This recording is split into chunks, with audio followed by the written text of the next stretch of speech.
श्री विराग सागर Wien हूँ, मम रक्ष रक्ष मुनीश्वरा। श्री विराग सागर वीन हूँ, मम रक्ष रक्ष मुनीश्वरा। अज्ञानतिमिरान्धस्य ज्ञानाञ्जनशलाकया चक्षुरः उन्मीलितं येन तस्मै श्रीगुरुवे नमः। अज्ञानतिमिरान्धस्य ज्ञानाञ्जनशलाकया चक्षुरः उन्मीलितं येन तस्मै श्रीगुरुवे नमः।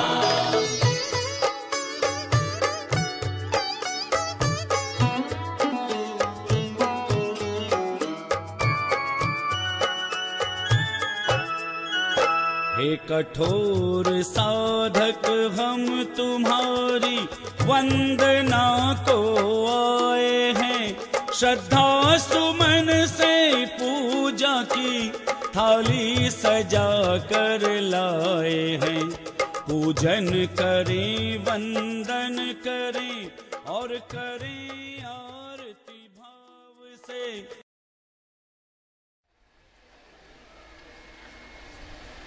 प्रवचन माला का प्रारंभ था श्रावकों के 6 आवश्यक कर्तव्य।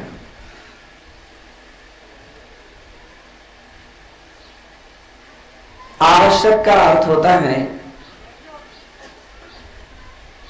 कि जिसके वश में कुछ ना हो। आचार्य कुंद स्वामी ने कहा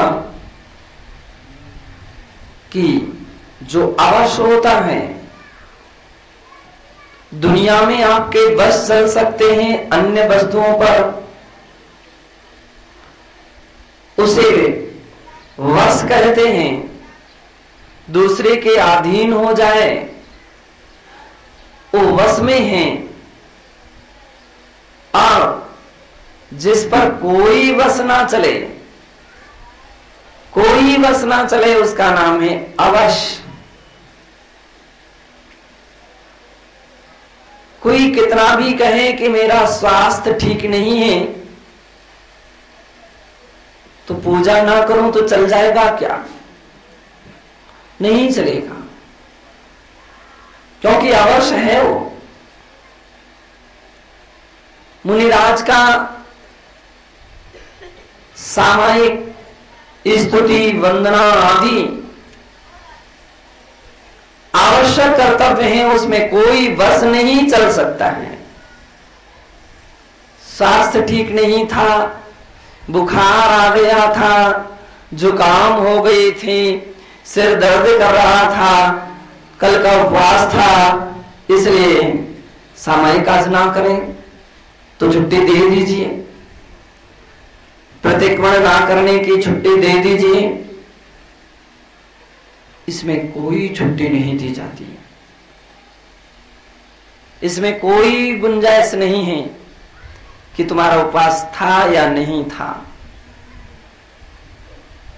भोजन कर लीजिए, कोई बात नहीं, उपवास मत कीजिए, उपवास आवश्यक नहीं है, लेकिन 6 कर्तव्य आवश्यक हैं। उपवास के बिना फिर भी रह सकते हैं, लेकिन इन कर्तव्यों के बिना नहीं रहा जा सकता है। कोई जान पहचान का व्यक्ति आ गया इसलिए सामायिक नहीं हो पाई, रिश्तेदार थे, कुटुंबी थे, नहीं, उनसे चर्चा करना आवश्यक कर्तव्यों में शामिल नहीं है। उसमें तो बस चल सकता है कि मेरी सामायिक का टाइम था, इसलिए मैं आपसे आज चर्चा नहीं कर पाऊंगा, अभी मेरे प्रतिक्रमण का टाइम है, अभी मेरे स्वाध्याय का टाइम है।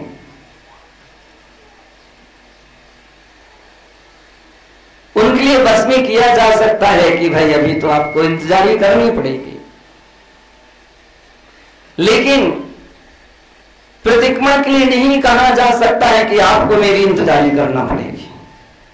अभी हमारे रिश्तेदार आए हैं, सामयिक के लिए इंतजार ही करना पड़े, क्योंकि श्रावकों के जो कर्तव्य हैं, साधुओं के जो कर्तव्य हैं, उनमें अवश्य करने योग्य मात्र 6 हैं। वैसे तो बहुत सारी कर्तव्य हैं, 6 ऐसे हैं अवश्य ही करना चाहिए, उस पर कोई वश नहीं चलेगा, किसी प्रकार का भी बस नहीं चलेगा। मानते हैं कि आप गृहस्थ हैं, दुकान पर भी जाना है, बाजार में भी जाना है, सामग्री खरीदना भी है, बेचना भी है, और गृहस्थ रिश्तेदारियों में अपने संबंध निभाना है, सब कुछ है। लेकिन उनके आगे है तो आवश्यक कर्तव्य है। बतलाते हैं कि जिस पर कोई बस ना चले वो अवश्य है, और अवश्य करने योग्य जो काम होते हैं, जो कार्य होते हैं, वे आवश्यक कार्य कहलाते हैं, आवश्यक कर्म कहलाते हैं, आवश्यक कर्तव्य कहलाते हैं। और कर्तव्यों के विषय में हमारे आचार्य महाराज कुलभद्र स्वामी अपने नीति सार ग्रंथ में लिखते हैं कि कर्तव्य मेव कर्तव्यम प्राणी कंठ गते अपि अकर्तव्यम नैव कर्तव्यम प्राणी कंठ गते अपि। कर्तव्य को ही निरंतर करना चाहिए, चाहे भले कंठ तक प्राण क्यों ना आ जाए, मृत्यु की भी बेला क्यों ना आ जाए, तो भी कर्तव्य को नहीं छोड़ना चाहिए। और मृत्यु कंठ तक क्यों ना आ जाए तो भी अकर्तव्यों को नहीं करना चाहिए। कितनी ऊंची बात कह रहे हैं। यानी अब हम देखें तो एक तराजू के पलड़े पर प्राण रखे जाएं और तराजू के दूसरे पलड़े पर कर्तव्य रखे जाएं, भारी कौन रहेगा? कर्तव्य का पलड़ा भारी रहेगा। मूल्यवान प्राण नहीं, कर्तव्य मूल्यवान है। कीमत कर्तव्यों की है। और जहां ऐसा महत्व दिया गया है जिन कर्तव्यों के लिए, बंधो वे श्रावकों के 6 कर्तव्य होते हैं। देव पूजा, गुरु उपास्ति, स्वाध्याय, संयमस्तपः, दानश्चेति गृहस्थानां षट्कर्माणि दिने दिने प्रतिदिने। देव पूजा ये आवश्यक कर्तव्य है। और आप कहते हैं पेट पूजा आवश्यक कर्तव्य है।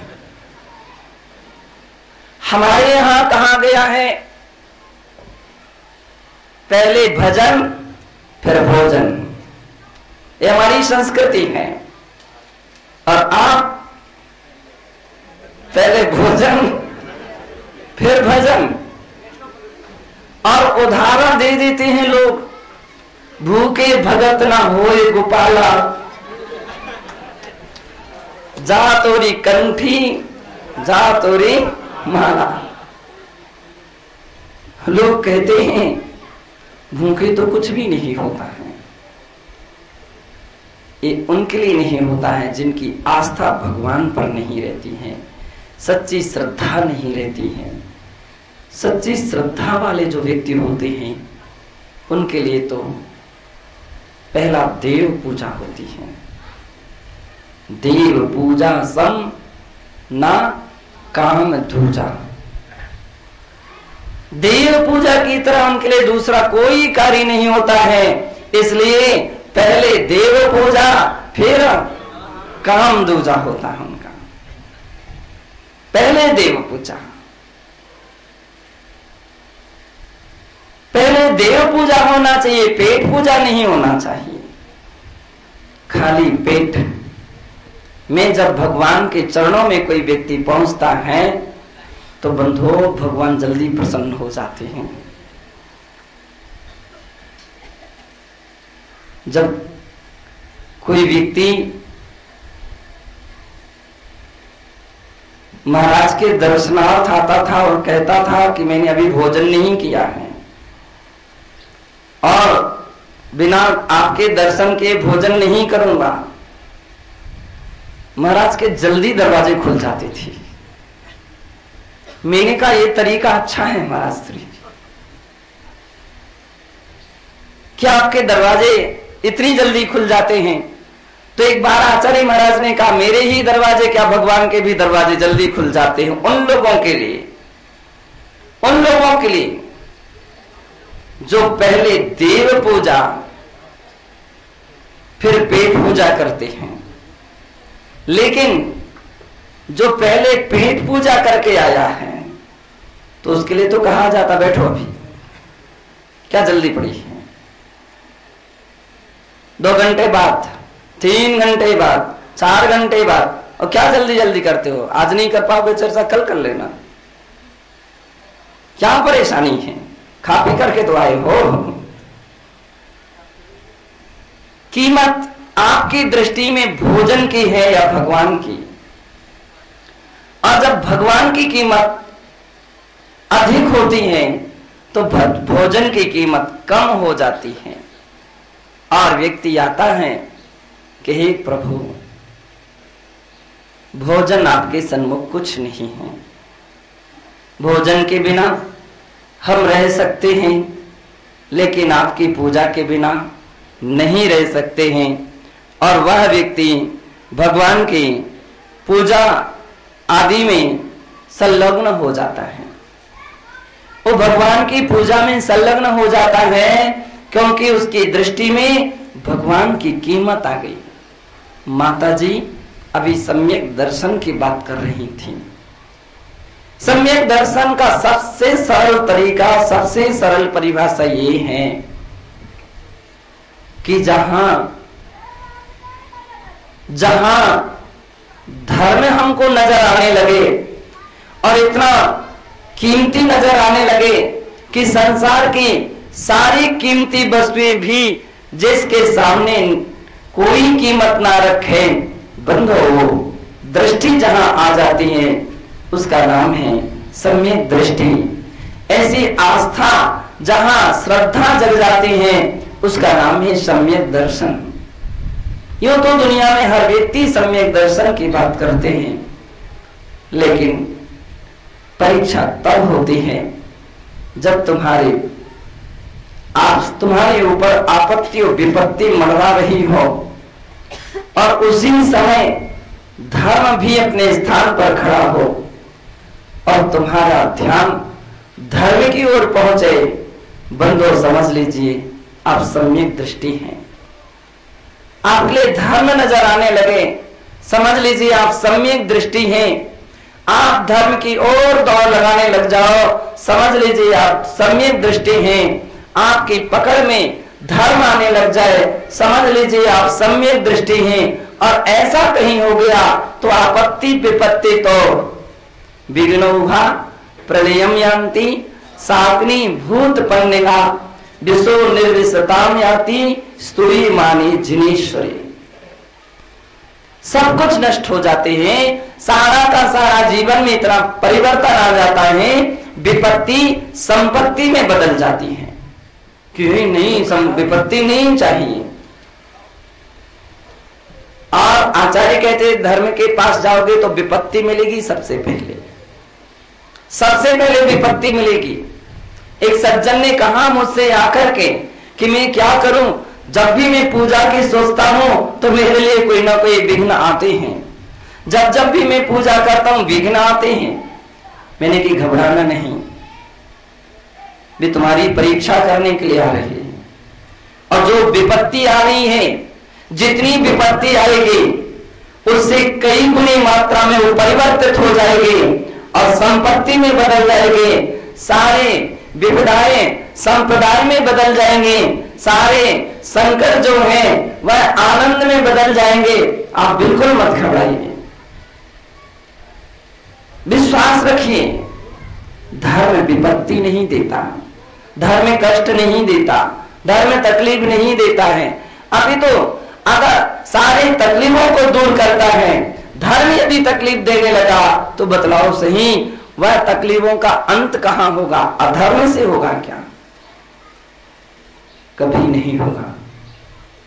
इसलिए देव पूजा कर्तव्यों में सबसे पहले रखी गई, पेट पूजा नहीं रखी गई। आज के समय में आवश्यक कर्तव्य इतने बदल गए कि जहां पर हमारे आचार्यों ने कहा देव पूजा गुरु उपास्ति स्वाध्याया से मस्तपहा दानस्येति ग्रस्तानाम सत्कर्माणि दिने दिने, वहां पर आज का श्रावक, आज का व्यक्ति दूसरी रूप में बोलने लगा पेट पूजा धनोपास्ते, पेट पूजा धनोपास्ते सिगरेटम बूट पालसम श्रेमानाम च होटलानाम सत्कर्माणि दिने दिने।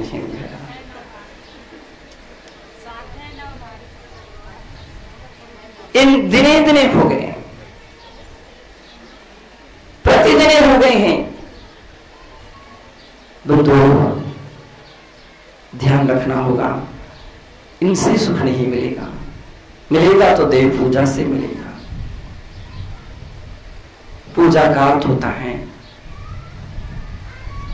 कि जो अर्चनीय है, आदरणीय है, पूजनीय है, नमस्करणीय है, ऐसे हमारे वीतराग सर्वज्ञ अरहंत देव की उपासना करना देव पूजा है। अथवा पंच परमेष्ठी की उपासना करना देव पूजा है। अथवा रत्नात्रय को एक देश धारण करने वाले भी क्यों ना हो तो भी वह रत्नात्रय पूजनीय है। बंधो उसकी भी पूजा देव पूजा है।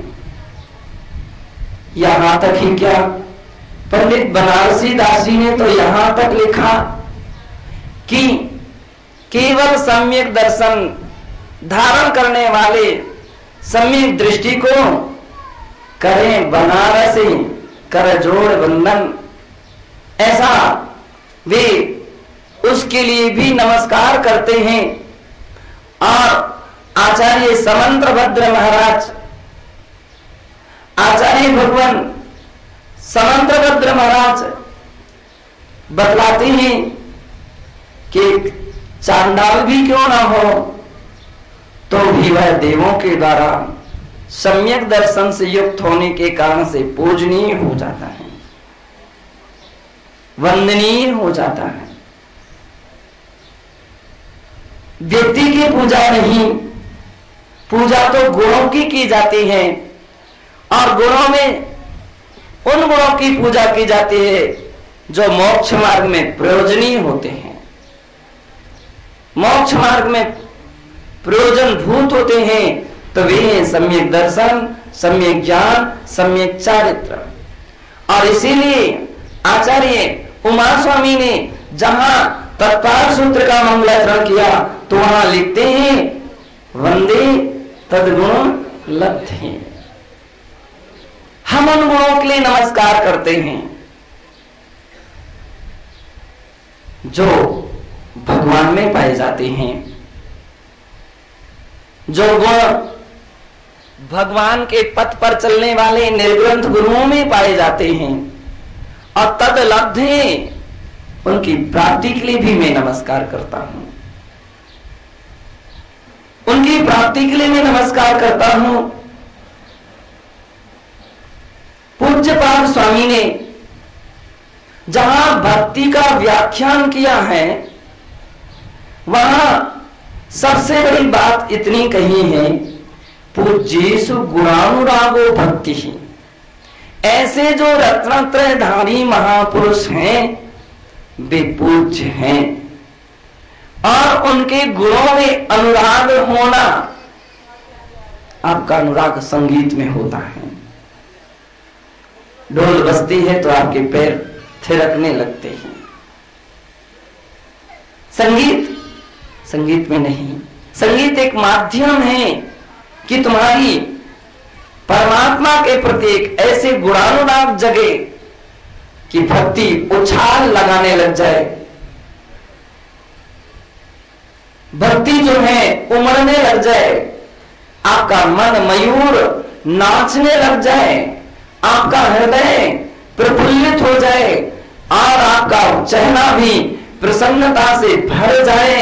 सबसे पहले एक गुणानुराग होना चाहिए। गुणी जनों को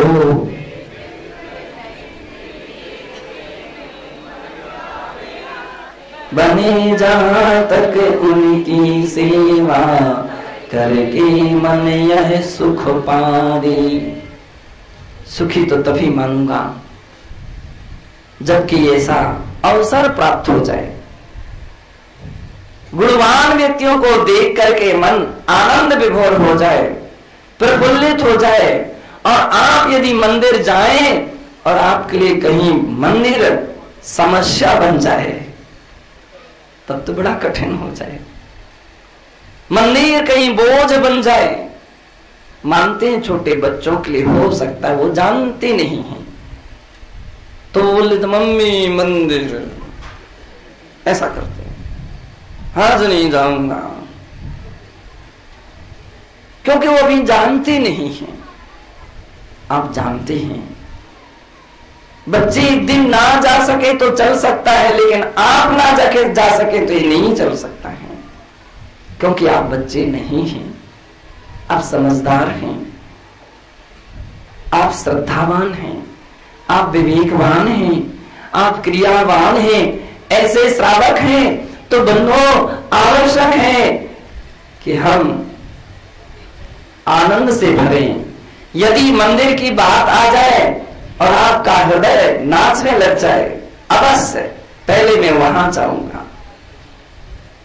घर के कार्यों में, कहीं शादी पार्टियों में जाते हो तो आप नए नए कपड़े पहन करके जाते हो, बड़े उत्साह के साथ जाते हो, और मंदिर जाते हो तो रोते हो जैसे जाते हो।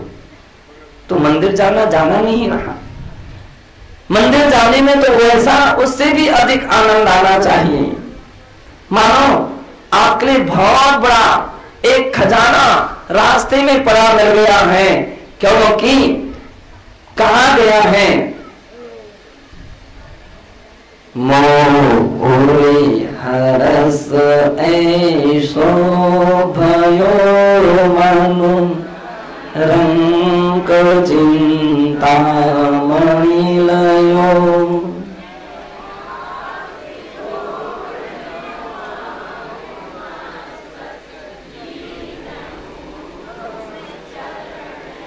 मनोरंक चिंतामणि लयो। किसी रंक यानी गरीब, दरिद्र, भिखारी के लिए चिंतामणि रत्न, हीरा उसके सामने कुछ नहीं लगा है। चिंतामणि रत्न के सामने हीरे की कोई कीमत नहीं है।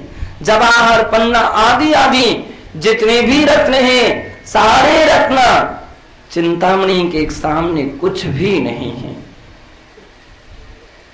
जैसे गरीब के लिए चिंतामणि रत्न मिल जाता है, भक्त के लिए बंधुओं भगवान मिल जाए वैसा उसको आनंद होता है। मोह उन्हें हरस है। मुझे तो नहीं लगता है कि आपको ऐसा हर्ष होता हो, आपको ऐसा आनंद होता हो। संभवतः आप पंक्तियां पढ़ लेते होंगे, पंक्तियां मुख से पाठ हो जाती हैं, लेकिन अब आपको तो पता ही नहीं पड़ पाता कि मैंने पंक्तियां पढ़ी कि नहीं पढ़ी हैं। वे ऐसी अभ्यास हो गई हैं, रटी हुई हैं, तो टेप रिकॉर्ड की तरह सारी की सारी स्तुति तो हो जाती है, लेकिन ये पता ही नहीं पड़ता मैंने क्या क्या बोल दिया है। देव पूजा के पहले इतना आनंद आना चाहिए, इतनी खुशी होना चाहिए, इतना उत्साह होना चाहिए, इतनी पूजा के लिए दौड़ होना चाहिए। तब हम समझेंगे कि आप कुछ समझदार हैं, कि आप विवेकी हैं। स्कूल की प्रार्थना की जब घंटी बजती है तो बच्चों की दौड़ लग जाती है, दौड़ करके जाते हैं। बच्चे एक बार हो सकता है इसलिए दौड़ करके जा रहे हैं कि लेट होंगे तो सजा मिलेगी, लेकिन भक्त जब भगवान के लिए दौड़ता है तो इसलिए नहीं दौड़ता है कि हम लेट हो जाएंगे तो हमको सजा मिलेगी। नहीं, वह तो ये सोचता है कि मैं जितना लेट हो जाऊंगा उतना बहुत कुछ चला जाएगा, उतने से मैं वंचित रह जाऊंगा, उस लाभ से हम रिक्त रह जाएंगे, हमारी झोली खाली रह जाएगी। इसलिए वो दौड़ता है कि नहीं नहीं, हे प्रभु, हे भगवान, मैं तो आपके पूजा के समय के पूर्व ही उपस्थित होऊंगा। ऐसी जिसकी तैयारियां हैं, इतना जिसकी लगन है, सारे काम बाद में कर लेंगे, लेकिन पहले देव पूजा फिर काम पूजा। और आप कहते हैं पहले काम निपटा लें फिर भगवान की पूजा के लिए जाएं। कितना बड़ा अंतर है। यदि देव पूजा का महत्व आपने समझा है तो सारे काम हाथ के एक साइड में रख दिए जाते हैं, बाद में हो जाएंगे। भगवान की पूजा का भरोसा नहीं है कि बाद में हो सके ना हो सके। संसार के काम एक बार हो सके ना हो सके कोई चिंता की बात नहीं है, लेकिन पूजा ना हो सके तो बड़ी चिंता की बात है। पल में प्रलय होगी। बतलाते हैं जीवन का भरोसा नहीं है, एक क्षण का भरोसा नहीं है कि अगले क्षण में क्या मालूम क्या हो जाए। जब किसी की कोई दुर्घटना घट जाती है, एक्सीडेंट हो जाते हैं, आदि आदि, और चर्चा का विषय बन जाता कि वो व्यक्ति तो बहुत अच्छे थे, अभी अभी तो अपन के बीच में से उठ करके गए थे, बोल रहे थे, बात कर रहे थे। केवल चर्चा रह जाती है, लेकिन तुम क्या करके गए हो? सौ काम छोड़ करके भगवान की पूजा करके गए हो तो बंधो। एक मेंढक भगवान की पूजा के माध्यम से, पूजा के भाव के माध्यम से मृत्यु को प्राप्त होता है तो स्वर्ग का देव हो जाता है। यदर्चा भावेन प्रमुदिते मनः दर्दुर इह क्षणादासीत् स्वर्गी गुणे गणे समृद्धा सुखनिधि लभन्ते सद्भक्ता शिवि सुखे समाजं किमु तदा महावीर स्वामी नयने पथे गामी भवतु नः। बंधु, यदर्चा भावी ने अर्चा की भावना से जा रहा था मेंढक, प्रमुदित मनः दर्दुर इह, जो वो दर्दुर मेंढक था, प्रमुदित मनः आनंद विभोर होकर के उछलता कूदता जा रहा था कि मैं भगवान के दर्शन करूंगा, पूजा उपासना करूंगा। नहीं समझ रहा था, नहीं पता था उसे कि मेरे बीच में मृत्यु हो जाएगी, मैं नहीं पहुंच पाऊंगा भगवान के चरणों में। बंधो, तन से व्यक्ति पहुंच पाए या ना पहुंच पाए, मन से जो पहुंच गया वो तो पहुंच ही गया है। मेंढक तन से नहीं पहुंच पाया, बीच में ही राजा सैनिक के हाथी का पैर उसके ऊपर पड़ा और उसकी मृत्यु हो गई, लेकिन मन से तो पहुंच गया था। इसलिए जो मन से पहुंचा, क्षणादासी स्वर्गी, वो स्वर्ग में भी पहुंचा है, यूं ही नहीं पहुंचा है, क्योंकि मन उसका भगवान के चरणों में लगा था, इसलिए वह स्वर्ग का देव हो गया। और जो देव हो गया है, जिसका मन अभी भी भगवान की पूजा में लगा हुआ है, वह दूसरा काम नहीं करता है। उस मेंढक के जीव ने उसी क्षण विचार किया कि मैं यहां कैसे आया। ओहो, भगवान की पूजा के लिए जा रहा था और उसी वक्त मेरी मृत्यु हुई, लेकिन भगवान की पूजा का भाव था तो मेंढक की पर्याय से भी मैं देव हो गया हूं। ऐसा जिन भगवान की पूजा का महिमा है, अवश्य पहले हम भगवान की पूजा अर्चना करेंगे। उस मेंढक के जीव ने, उस देव ने किसी वहां के देवों से या देवांगनाओं से परिचय न लिया, न दिया, न पूछा, न जानकारी ली, न दी, और वहां से शीघ्र ही भगवान महावीर स्वामी के संवत्सरण में, जहां विपुलाचल पर उनका संवत्सरण लगा था, वहां पर आकर के बंधो भगवान की भक्ति में विभोर हो गया, लीन हो गया। और जैसे ही भगवान की भक्ति में लीन हुआ, राजा श्रेणिक तो अभी आए ही थे, देख रहे थे कोई साइड में हो जाए, रास्ता दे, लेकिन देव तो भगवान की भक्ति में तल्लीन था। और ऐसा तल्लीन था कि राजा श्रेणिक ने तो वहां से ही भगवान की भक्ति पूजा कर ले, लेकिन देव को देखता रहा, ये कैसा देव है, अभी तक तल्लीन है, और इसके मुकुट में मेंढक का चिन्ह बना हुआ है। मैंने आज तक तो भगवान के चिन्ह लोगों के मुकुट में देखे, कहीं श्री ओम स्वस्तिक आदि मांगलिक वस्तुएं देखी, अनेक रत्न देखे, लेकिन इसमें मेंढक का चिन्ह क्या है, क्यों है? श्रेणिक ने तुरंत प्रश्न किया और वहां से दिव्य ध्वनि खिरते हैं, सारी कहानी भगवान महावीर स्वामी सुना देते हैं और कहते हैं कि हे श्रेणिक, जिन पूजन का अचिंत फल है, वे धन्य है श्रावक, जो अपने हाथ से भगवान के जैनेन्द्र की पूजा करते हैं, अभिषेक करते हैं। बंधुओं, पूजा पूज्य की जाती है, जिन्हों के अंदर में गुण हो वे पूज्य हैं, और सच्चे मायने में सम्यक दृष्टि जीव ही सच्ची पूजा कर सकता है, इसलिए वह तो पूजक कहलाता है। उपासक कहा जाता है श्रावकों के लिए। श्रावक का दूसरा नाम है उपासक, जो देव सा सद्गुरु का भक्त है, पर उपासक है, पूजक है।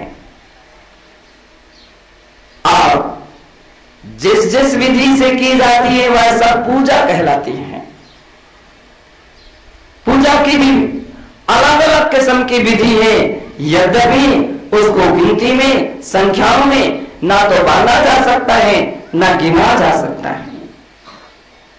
कितने प्रकार की पूजा हो सकती है? द्रव्य पूजा, भाव पूजा,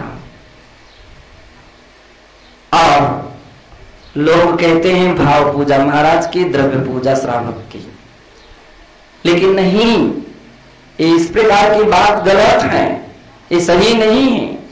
सत्य ये है कि मुनि महाराज भी भाव पूजा करते हैं और द्रव्य पूजा भी करते हैं। भाव पूजा यानी पूज्यों के गुणों में अनुराग उनका जग रहा है, स्तुति वंदना चल रही है, ये भाव पूजा है। और उस वक्त दोनों हाथ जोड़ते हैं, पीछे हाथ में ले लेते हैं, सिर झुकाते हैं, प्रसन्न हो जाते हैं, नमस्कार करते हैं, खड़े हो जाते हैं, चार अंगुल दोनों पैरों में अंतर रखते हुए भगवान के गुणानुवाद करते हैं। सब द्रव्य है, ये बोले, ये साधुओं का द्रव्य है, ये द्रव्य पूजा है, ये द्रव्य पूजा। इनके पास और कुछ ऐसी सामग्री नहीं है कि जो चढ़ा सके, इनके पास और कुछ नहीं, ये द्रव्य पूजा है। सच्ची उनकी द्रव्य पूजा है और द्रव्य पूजा भाव सहित है, क्योंकि भाव के बिना की गई द्रव्य पूजा पूजा ही नहीं है, भाव सहित की गई ये द्रव्य पूजा है। और श्रावक अष्ट द्रव्य ले जाता है, मांगलिक पदार्थ ले जाता है, वह भी भावों के साथ द्रव्य को भी साथ में लेकर के चलता है। और द्रव्यस्य शुद्धिमधिगम्य यथानुरूपम भावस्य शुद्धिमधिकामधिगम तु कामा। कितनी पवित्रता के साथ जाता है। द्रव्य शुद्धि तो यथा संभव ही की जा सकती है, भाव शुद्धि तो उससे अधिक की जाती है। और पवित्र भावों के साथ वह यथा विधि जल चंदन आदि चढ़ाता है, द्रव्य पूजा है। कहते हैं कि पूजा की भी एक विधि है। यूं तो पूजा कभी भी कैसे भी की जाए, कहीं कोई उसका प्रतिबंध नहीं है, लेकिन फिर भी उसकी एक विधि है। पूजा अभिषेक पूर्वक होती है। प्रतिमाओं के अभिषेक करने के बाद ही पूजा प्रारंभ की जाती है। यह हमारे यहाँ की परंपरा है। जैन आगम का एक वाक्य है कि श्रावक जब भी पूजा करे तो अभिषेक पूर्वक करे। देवतागण भी नंदीश्वर जैसे महा तीर्थ में जाते थे तो भी वहां अभिषेक प्रतिमाओं के करते थे और अभिषेक करने के पश्चात फिर पूजा किया करते थे। अभिषेक करने के बाद पूजा किया करते थे। लेकिन अभिषेक की भी पद्धतियां होना चाहिए, अभिषेक की भी पद्धतियां होना चाहिए, सम्यक पद्धति होना चाहिए। अभिषेक शुद्ध जल से हो, प्राशोक हो, एक इस तरह से हो कि उसके अंदर में जल ना रह जाए कि जिससे जीव जंतु उत्पन्न हो जाए। सारी मर्यादा होना चाहिए।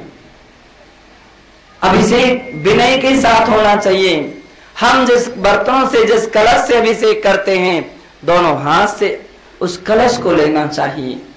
वह कलश का मुख भगवान की ओर होना चाहिए, उल्टा नहीं होना चाहिए।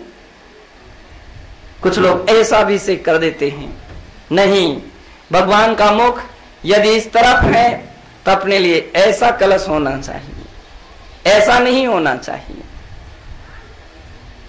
भगवान के सन्मुख कलश की धारा आए। समाधिस्थ जो लोग होते हैं उनका पृष्ठाभिषेक होता है, उनके लिए उल्टे तरफ से किया जाता है। लेकिन भगवान का ऐसा किया जाता है। गुरुओं के पाद प्रक्षालन के जल ऐसे कलश ढोले जाते हैं। पूर्व या उत्तर शुभ दिशा होना चाहिए। भगवान का मुख पूर्व दिशा की ओर है तो अपना उत्तर की ओर होना चाहिए, उनका उत्तर की ओर है तो अपना पूर्व की ओर होना चाहिए।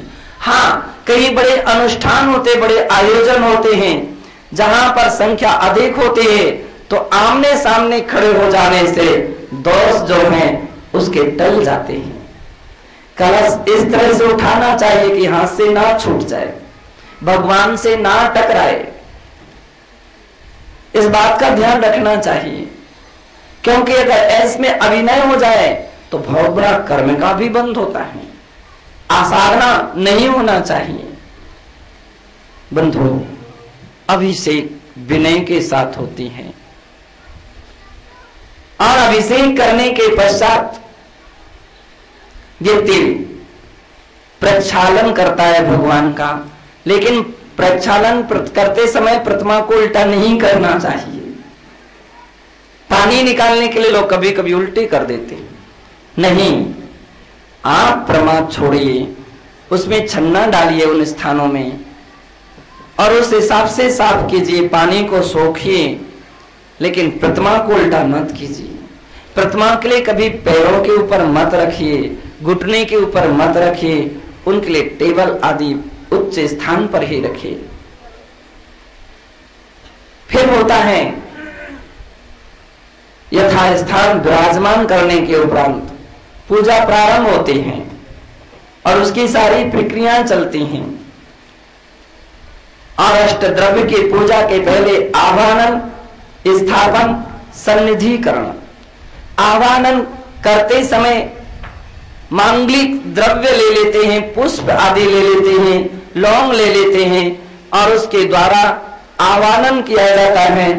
और आवाहन के समय हाथ जो होते हैं वो खुले रहते हैं, खाली हाथ नहीं रहते हैं, पुष्प आदि साथ में रहते हैं और उसके द्वारा आवाहन किया जाता है। स्थापना यानी ठौने में उसकी स्थापना की जाती है। स्थापना के समय पुष्पों के लिए मुकुलित हाथ में इस प्रकार से स्थापना की जाती है। अत्र अत्र तिष्ठ तिष्ठ ठा ठा स्थापनम। और सन्निधिकरण के समय पुष्पों को हाथ में लेकर के और हाथ की अंगुलियों को बंद कर लिया जाता है और अपने हृदय में लगाते हैं। कहे भगवान अत्र मम सन्निहितो, मेरे हृदय के निकट होइए। और ऐसा करते हुए उन पुष्पों के लिए उस स्थापना पर छेपण करते हैं, रख देते हैं और ऐसा महसूस करते हैं कि भगवान तब आ चुके हैं, हमारे हृदय में विराजमान हो गए हैं। और जब भगवान विराजमान हो गए हैं तो विनय की मात्रा और बढ़ जाती है। आवाहन, स्थापन, सन्निधिकरण के बाद जल लिया जाता है। चम्मच से नहीं लिया जाता है, कलश से ही जल चढ़ाया जाता है। कलश से ही जल चढ़ाने की परंपरा हमारी प्राचीन परंपरा रही। अष्ट मंगल द्रव्यों में चम्मच नाम का एक भी मंगल द्रव्य नहीं है। कलश और झाड़ी दो तो हैं लेकिन चम्मच नहीं है। कलश के द्वारा हम भगवान का के लिए जल चढ़ाते हैं और उसी पद्धति से आगे उसका मुख करके चढ़ाते हैं। सारे पात्र जो होते हैं वे अच्छे से अच्छे उत्तम वस्तु के हों। बहुत अच्छी बात है स्वर्ण के हों, नहीं हो सकते चांदी के हों, नहीं हो सकते पीतल तांबे के हों। महाराज आचार्य गुरुदेव विमल सागर जी बोलते थे स्टील के तो होना ही नहीं चाहिए। भली गिलट क्या बोलते हैं उसकी रख लीजिए। जो अच्छी वस्तुएं पवित्र हैं लेकिन स्टील के बोले तो लोहे हैं, लोहा है, शूद्र लोगों का बर्तन है। तो इतनी गरीब नहीं है कि अपन लोग ऐसी वस्तु ना रखें। बर्तन टूटे फूटे नहीं होना चाहिए।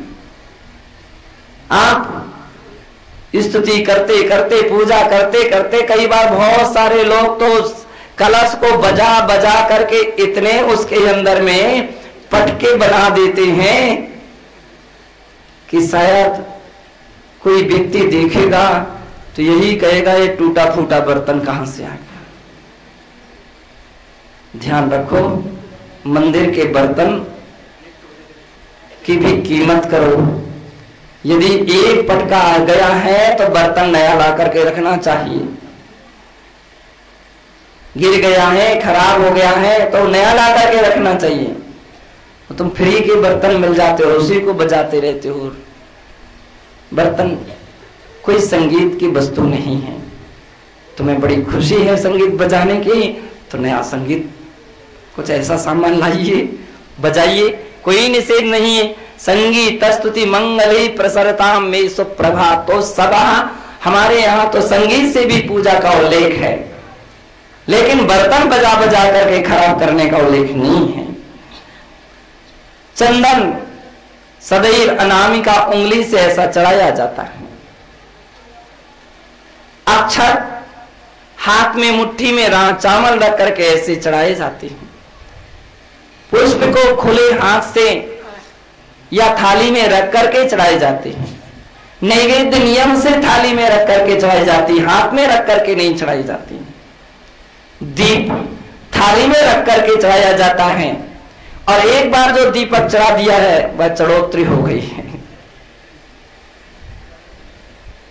अब द्वारा नहीं चढ़ाया जा सकता है। इसलिए दक्षिण में एक बहुत अच्छी परंपरा है कि वो कपूर वगैरह रखते हैं, मुख्य दीपक को तो ज्यों का त्यों रखते हैं और एक थोड़ा सा कपूर लेकर के और उसकी आरती करके उस चढ़ा देते हैं। वहां कुछ लोग दीपक यानी वो घी की बातियां रखते हैं और एक तैयार किया और दीप का मंत्र बोला, उसको चढ़ा दिया। चढ़ी चढ़ाई को नहीं चढ़ाना चाहिए। धूप जो है 3 अंगुली से ही और बाजार की नहीं, शुद्ध जो बनाई गई है ऐसी धूप को 3 अंगुलियों से चढ़ाना चाहिए। फल चढ़ाते समय ध्यान रखना चाहिए उसका डंठल भाग जो होता है, जो वृक्ष से लगा हुआ होता है, वह हिस्सा भगवान के आगे होना चाहिए। उस सही और सीधा कहलाता है। मान लीजिए ये श्रीफल है और श्रीफल है, इसका डंठल जो था या यहां था, ये नीचे का हिस्सा है। इसलिए भगवान के लिए जब चढ़ाना तो ऐसा करके चढ़ाना चाहिए। अर्घ में तो अष्ट द्रव्यों का पूरा मिश्रण होना चाहिए। वो अर्घ है। जल चंदन भी उसमें डालना आवश्यक है। दीप धूप नैवेद्य आदि सभी डालना उसके अंदर में आवश्यक है। और फिर इस तरह से चढ़ाना चाहिए कि उसके एक भी चावल जमीन पर ना गिरे। जहां हमको चढ़ाना है वहीं जाएं। बंधो अष्टद्रव्य से पूजन है। पूजन के अंगों में दूसरा अंग माना गया है और तीसरा है जयमाल, चौथा है शांति पाठ, पांचवा है विसर्जन पाठ। दूसरे आचार्यों के अनुसार 9 अंग होते हैं पूजा के।